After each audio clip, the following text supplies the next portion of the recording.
Hello, my name is Andy and I am the Village Idiot. I'm armed with a car and a GoPro and an unhealthy amount of time on my hands. I'm using that time to attempt to visit every civil parish in England.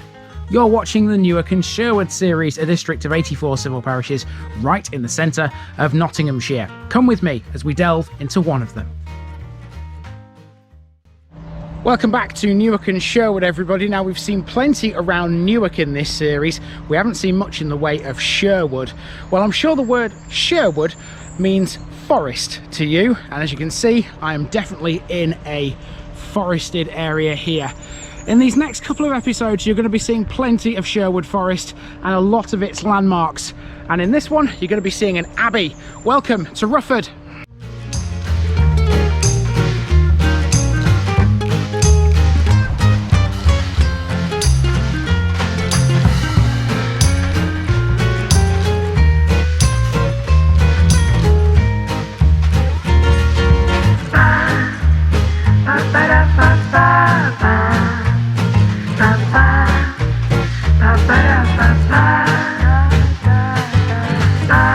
This Newark and Sherwood video is sponsored by Past Days, a family history blog by June Terrington. You'll find a link in the description. Here's my disclaimer for people who may be watching me for the first time. I say things as I would in my native accent and dialect. As a result, I may not pronounce things in the same way as the locals do. Remember, I'm a visitor. It's impossible to know everything. Leave me a comment, spin me a like and bash that subscribe button. Let's get to today's parish video. Welcome to Rufford, which is one of the smallest villages in Newark and Sherwood, yet commands the largest area of any parish in the district. That fact is due to the sheer size of Rufford Country Park, an enormous tract of land which was all part of the Rufford Estate. Mind you, if you think the land it covers now is extensive, think again. At its peak, the Rufford Estate covered approximately 29 square miles. It included the parishes of Bilsthorpe, Eakering and most of Ollerton, Ompton, Booton and Wellow. It also extended into Blidworth, Edwinstowe, Egmonton, Farnsfield, Curton, Tuxford and Walesby. So yeah, in short, it was big. It all began with an abbey, founded by Cistercian monks in the 12th century. Following the dissolution of the monasteries, Rufford Abbey and its land was granted to the Earl of Shrewsbury.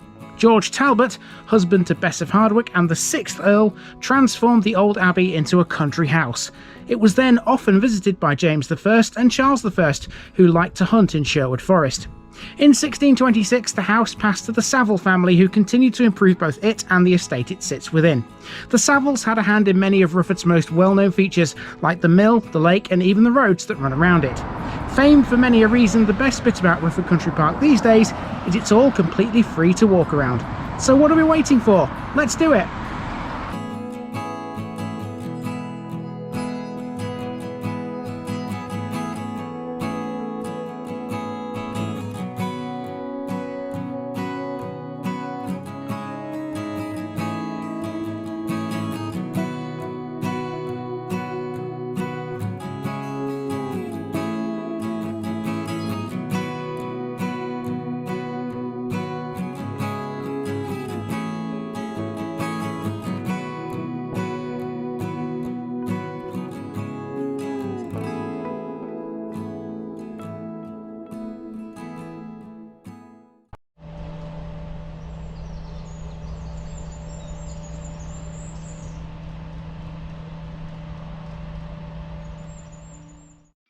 We begin on Vexation Lane at Amen Corner, and if you've been following me for a while, you know I always find the best bits. Here's a groundwater abstraction pumping station.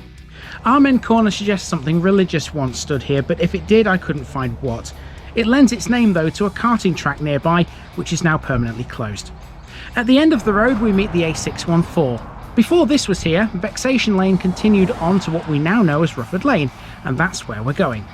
Rufford Lane has two of the parish's most famous landmarks. One of them is Rufford Ford, which until recently you could drive through. Not anymore though. The ford, which cuts across Rainworth Water, is now permanently closed. Usually a small trickle, after heavy rainfall this ford can become several feet deep. The other well-known landmark up here is Rufford Mill, in your shot now. Together, both the ford and the mill are quite the attraction for tourists, for very different reasons. Now, if you watch YouTube on the regular, you may well have seen this ford before. It's kind of YouTube famous, thanks to a man called Ben Gredges, who made all his content right here at the ford, filming cars going through the ford and failing sometimes very miserably. There were a few good textbook examples of how to do it though. But these days, it can't happen because the ford is well and truly closed. Sometimes there's even a police car that's placed here to stop people trying to get through, but I think it's a little bit pointless, quite frankly, considering there's a massive barrier. You can't drive your car through that barrier. So yeah, that's the ford. We're going to cross the ford using the bridge you can see on the left and head around the back of the mill and talk about them both.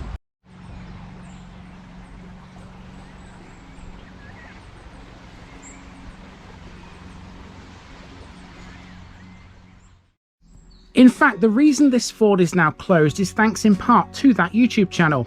As interest in the ford spiked, massive crowds would show up here to witness drivers failing to ford Rainworth Water successfully. The crowds became dangerously large and the decision was taken to close the ford to avoid any tragedies. I believe though, Ben Gregory's channel is still active. Once over the ford, a right turn will take you over Rainworth Water again towards Rufford Lake. Rufford Lake is not a natural lake, rather it was created by damming Rainworth Water. The dam containing the lake is some 660 feet long and 13 feet high. This was done in 1750 by Sir George Savile for a couple of reasons. One was to provide power for the mill, the other was purely cosmetic. Big grand estates like Rufford needed unusual features and the lake was able to provide that. At one time, the lake was flanked by 5 ice houses, only 2 now remain. So that's the ford and the lake, and now it's time for the mill, part of which you can see behind me. There are various sections to this, and I won't be able to cover it all because I don't think all of it is open right now. We're just going to stay around the back of it and talk a bit about it.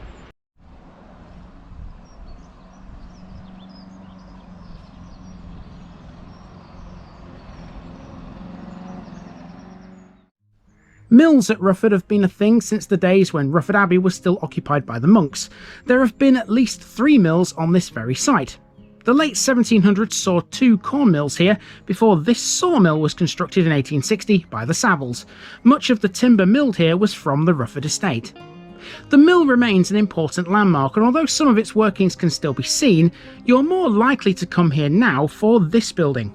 That's the boathouse. Yes, boating on the lake is indeed a thing. Recreational boating is limited though, and it only operates between April and October. The mill itself is now used for a few things. It's a wedding venue, it's a tea rooms, and part of it is also used as a gallery. It's a Grade 2 listed building and it's mighty impressive. On its wall I came across a map which shows you most of the extent of Rufford Country Park. I only had one issue with this: it's upside down. So this map is quite handy because it'll show you where else I'm about to go. So as you can see, I'm at the mill, which is here. This map is actually upside down. This is north and that's actually south up there. But I suppose it makes sense because we're stood outside the mill. So we're here outside the mill and I'm going to go around the lake for a short way along this path here. You can see there's an island in the middle of the lake too. I'm going to go down this path here and onto Broad Ride. And if I follow Broad Ride, it will take me directly to the ruins of Rufford Abbey, and there's a few other bits and bobs up here and I shall walk around that bit too before coming back along this road here to the A614 and back to where I began over here. So there's a fair amount of walking to do from here.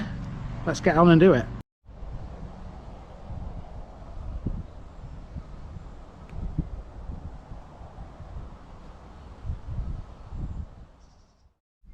Around the edge of the lake there's some dense woodland. Known as the Wilderness, this includes the Wildwood Theatre. Opened last year, this bills itself as an outdoor amphitheatre. Here's another view of the lake. Isn't this just fabulous? Fun fact, the lake sits over an area where deep coal mining has taken place for many years, so it's had its fair share of problems with subsidence. We're now moving away from the lake towards Broad Ride, a wide footpath in the heart of the forest. Broad Ride leads directly to the Abbey. In the 1700s, this would have been lined with beech trees. This I found to be the most peaceful part of the walk. If you head south just before you get to the end of Broad Ride, look to your right. There, you'll see a seemingly spare piece of land. Not so. This was the site of the Savile family's graves. Of course, some of the Saviles are buried elsewhere, like the first Baron Savile, who lies at the church in Bilsthorpe. Okay, so we've reached the end of Broad Ride, and you might just be able to see Rufford Abbey peeking through these very interesting trees. It is there, trust me. It's kind of centre of shot just there. Now what I'm going to do is I'm going to do that last. I'm going to go to all the other stuff first. So I'm going to take a left turn and then leave the Abbey until a little bit later on, to make it like the pièce de résistance, if you like.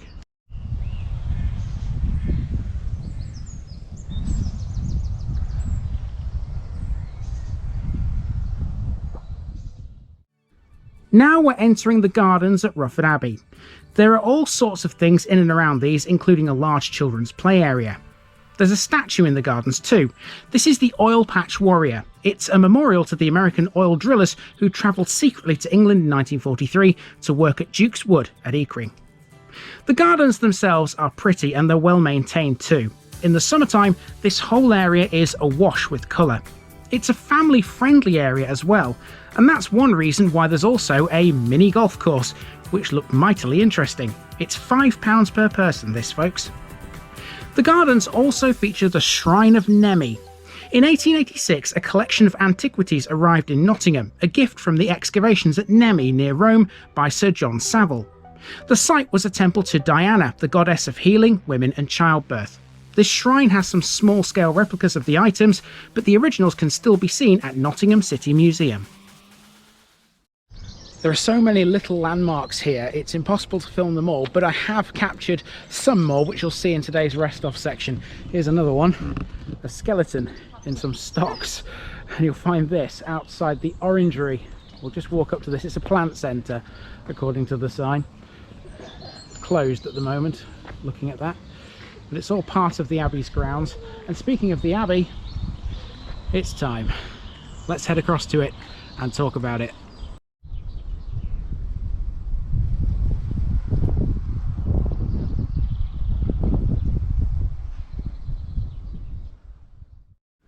The Abbey itself was founded by Gilbert de Gant in 1147 and was populated with Cistercian monks from Rievaulx Abbey in Yorkshire. Pope Adrian IV gave the blessing for the abbey in 1156, following which the abbey's lands expanded and the villages of Cratley, Grimston, Rufford and Ingersoll were all evicted. Wellow would house some of the displaced people. It was converted into a country house in the 16th century after the dissolution of the monasteries. Part of it was demolished in the 20th century, but it remains a Grade 1 listed building.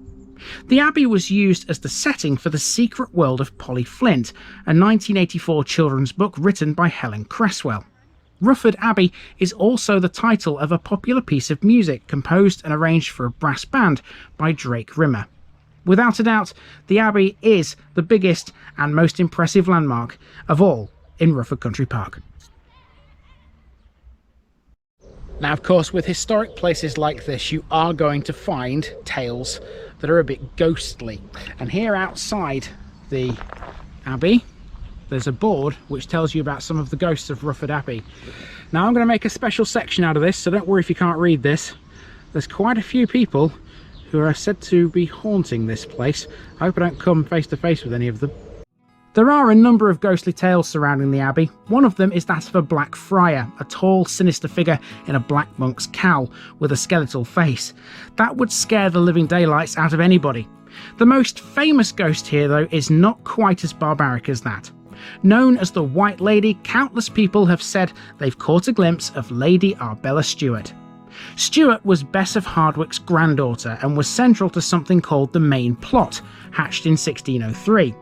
If the plot had gone to plan, Lady Arbella Stewart could have been queen, as the plot was designed to replace her cousin, James I, on the throne. The plot was eventually discovered, and Stewart was captured and imprisoned in the Tower of London, eventually dying there from illnesses exacerbated by her refusal to eat. That makes it all the more implausible that the White Lady is not Lady Arbella Stewart, as she only ever made one known visit to Rufford.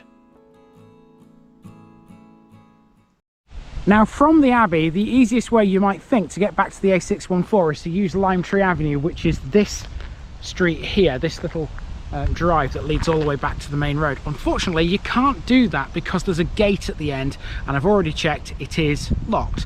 So you have to go around, you have to use the vehicular entrance, use a big word there. And to do that, we're going to go through the car park, which you can see over there, and that will lead us back out onto the A614.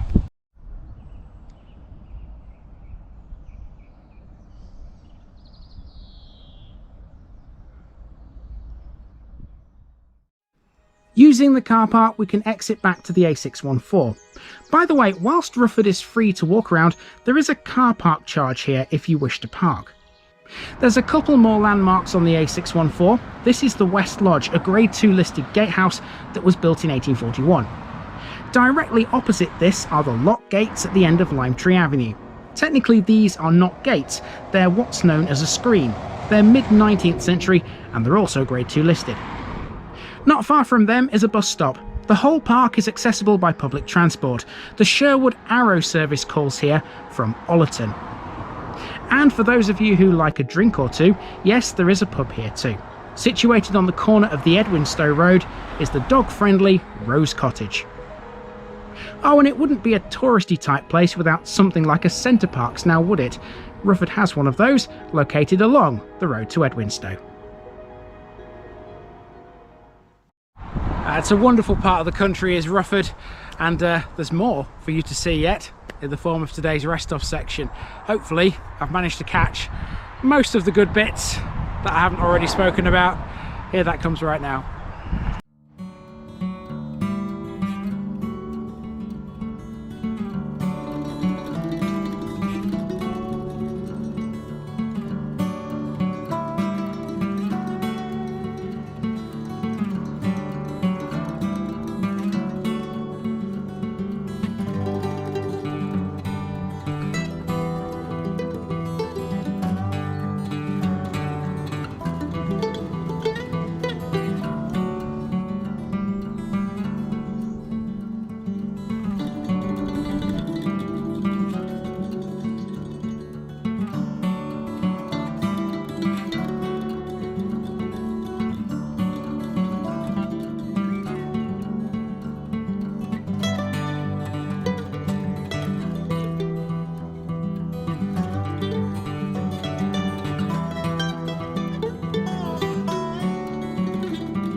And that's really it, folks. From here it's just a simple drive out of Rufford north towards the next one.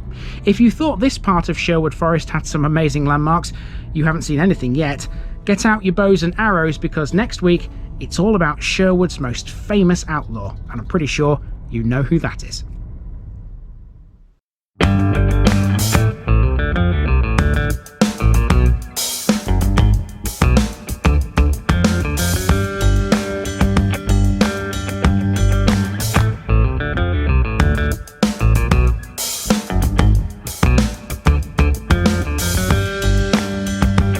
Thanks for watching this video, folks. Don't forget to like this episode if you haven't already. It really makes a difference with YouTube. If you're new here, subscribe to the channel for more videos like this, and give us a share too if you've got friends who'd like it.